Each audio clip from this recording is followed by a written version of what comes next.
Hello everyone. First video में हम लोगों ने पढ़ा था कि वेस्ट वाटर के कैरेक्टरिस्टिक्स के बारे में और उसके बारे में इंट्रोडक्शन पढ़ा था हम लोगों ने वेस्ट वाटर के। अब सेकंड वीडियो में हम लोग इसके पढ़ेंगे physical characteristics of waste water. Physical characteristics of waste water,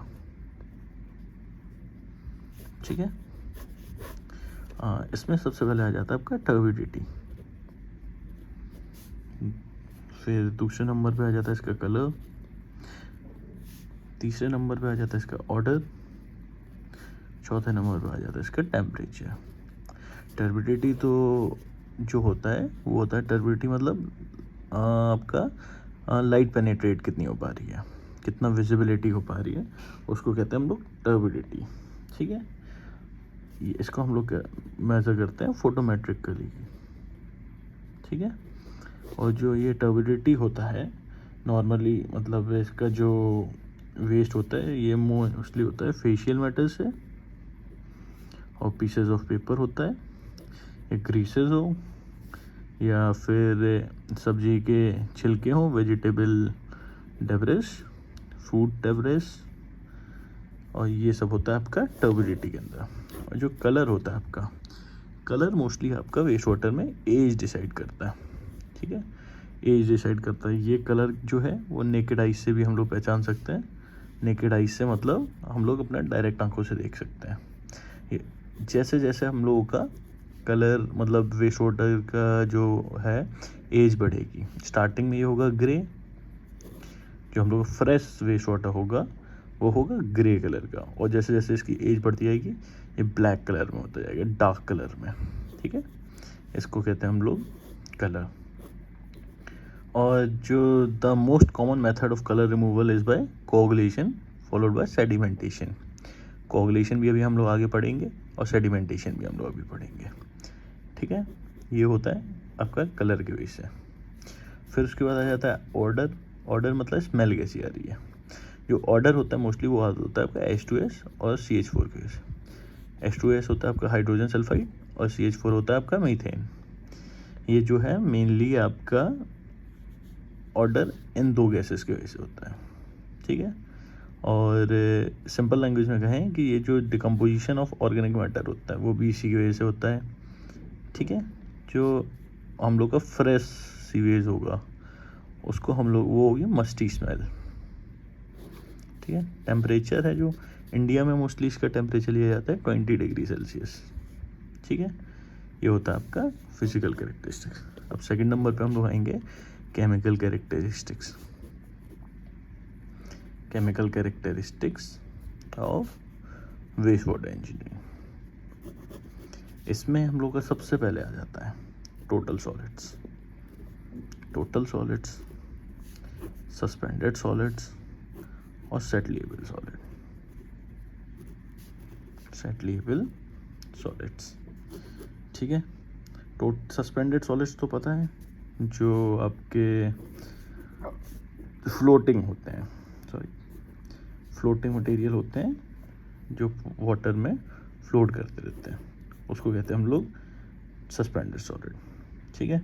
सेटलिएबल solids होते हैं आपके जो वेस्ट वाटर में नीचे सेटल हो जाते हैं, सेटल हो जाते हैं, इसको कहते हैं हम लोग सेटलिएबल सॉलिड्स, ठीक है।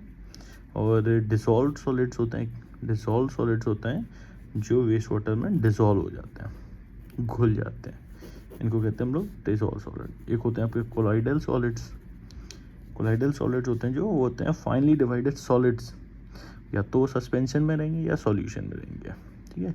छोटे छोटे पार्टिकल्स जो होते हैं वो सस्पेंशन में रहेंगे या फिर आपके सॉल्यूशन में रहेंगे, ये होता है आपका कोलाइडल सॉलिड्स, ठीक है। अब ये हो जाता है जो सस्पेंडेड सॉलिड्स, तो हम लोग देख सकते हैं कि भाई जो फ्लोट कर रहे हैं, ठीक है। डिसॉल्व सॉलिड्स हम लोग निकाल सकते हैं बाद में, ठीक है। अब सेटलिएबल सॉलिड कैसे निकालते हैं। सेटलिएबल सॉलिड जो होते हैं, सेटलिएबल सॉलिड जो होते हैं वो हम लोग निकालते हैं इमहॉफ कोन से, ठीक है। इमहॉफ कोन, ये भी हम आगे बताएंगे कि इमहॉफ कोन क्या होते हैं। इमहॉफ कोन में हम लोग क्या करते हैं, जो वेस्ट वाटर होता है उसको हम लोग 2 घंटे के लिए छोड़ देते हैं, 2 आवर्स के लिए, लिफ्ट करते हैं और उसके बाद उसमें मटेरियल सेटल हो जाता है, तो उसको कहते हैं हम लोग सेटलेबल सॉलिड्स। ठीक है, ये हो गया आपका। और ये जो सॉलिड्स हैं, टोटल सॉलिड्स हैं, इसमें हम लोग का ऑर्गेनिक मटेरियल भी होता है और इनऑर्गेनिक भी होता है। ठीक है, ऑर्गेनिक मतलब biodegradable which can be decomposed, और इनऑर्गेनिक मतलब आपका non biodegradable which can not be decomposed. ठीक है, इनऑर्गेनिक में आ जाता है आपका जैसे सैंड हुआ, डेब्रिस हुआ, ठीक है, ग्रेवल हुआ, ये सब आ जाता है आपका इनऑर्गेनिक में। ऑर्गेनिक में जो आता है आपका हो जाता है जैसे कार्बोहाइड्रेट्स हुआ, फैट्स हुआ, ऑयल हुआ। ठीक है, ये सब आता है आपका किसमें, इन ऑर्गेनिक वाले में। ठीक है, अब हम लोग पढ़ लेते हैं इसका क्या कहते हैं कि इमहॉफ कोन क्या है। ठीक है, अब हम लोग पढ़ेंगे इसमें इमहॉफ कोन के बारे में, इमहॉफ कोन के बारे में। ठीक है,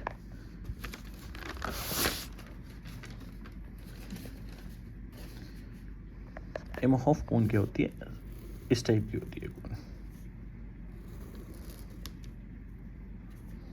ठीक है, 1 लीटर इसकी कैपेसिटी होती है। इसका ये पोर्शन जो होता है वो ग्लास का होता है। ठीक है, और इसकी कैपेसिटी होती है आपकी 1 लीटर। ठीक है, और जो रीडिंग होती है इसकी होती है यहाँ से नीचे से ऊपर बढ़ती है, जैसे 10, 20, 30, 40, 50, नीचे से ये रीडिंग बढ़ती है। तो जितना भी सेटल हो गया, जैसे ये हो गया, 2 हो गया, ये इधर तक हो गया, तो इसकी रीडिंग आ गई आपकी 40। ठीक है, ये होता है आपका इमहॉफ कोन। ठीक है, अब पीएच वैल्यू आ जाती है नेक्स्ट। ठीक है, पीएच वैल्यू एक बहुत इम्पॉर्टेंट पॉइंट है इसका। इसको हम लोग कहेंगे पीएच वैल्यू, मतलब किसी का एसिडिक है या एल्कलाइन है, ये सब हम लोग बताएंगे हम लोग पीएच वैल्यू से। ठीक है, जो स्टार्टिंग में फ्रेश सीवेज होता है जो, वो होता है एल्कलाइन। ठीक है, एल्कलाइन होता है। जैसे जैसे टाइम पास हो जाता है तो वो हो जाता है आपका एसिडिक। ठीक है, ये जो एसिडिक होता है ये रीज़न होता है बैक्टीरियल एक्शन की वजह से। ठीक है, और इसको पीएच को हम लोग मेज़र करते हैं पोटेंशियोमीटर से। ठीक है, ये जो पीएच वैल्यू है ये एनारोबिक कंडीशन में बहुत इंपॉर्टेंट है। एनारोबिक कंडीशन होता है इन एब्सेंस ऑफ ऑक्सीजन। ठीक है, ये हो गया आपका पीएच वैल्यू। फिर आपका आ जाता है तीसरा पॉइंट, क्लोराइड कंटेंट होता है मोस्टली आपका ये जो किचन वेस्ट होता है, और उसके बाद क्या कहते हैं ह्यूमन फेसेस होता है, यूरिनरी डिस्चार्ज होता है, ये सब होता है आपका क्लोराइड कंटेंट की वजह से। ठीक है, और इसकी जो परमिसिबल लिमिट रहती है, the normal chloride content of domestic water should be 120 mg/L। ठीक है, ये हो गया आपका क्लोराइड कंटेंट। और इसको जो है हम मेज़र कैसे करते हैं, इसको हम मेज़र करते हैं titrating the sample of waste water with silver nitrate solution using potassium dichromate as an indicator. मतलब जो आपका वेस्ट वाटर है उसको AgNO3 के साथ सॉल्यूशन में वो करते हैं, मिक्स करते हैं, और उसके बाद इसको पोटेशियम डाइक्रोमेट इंडिकेटर होता है, उससे हम लोग इसका क्लोराइड कंटेंट मेज़र करते हैं। ठीक है, ये हो गया आपका। फिर उसके बाद आ जाता है आपका चौथा आ जाता है आपका फैट्स और ऑयल और ग्रीसेस। फैट्स ऑयल ग्रीसेस तो हो जाता है कि भाई आपका जितना भी मतलब कम उससे होता है वो सब होता है आपका फैटी एसिड्स वगैरह की वजह से। ठीक है, सेडिमेंटेशन टैंक से मेज़र करते हैं इसको, और ग्रीसेस का होता है अपन लोग स्किमिंग टैंक में निकालते हैं। ठीक है, आगे हम लोग और इसके कैरेक्टरिस्टिक्स पढ़ते हैं। इतनी आज की वीडियो में इतना ही।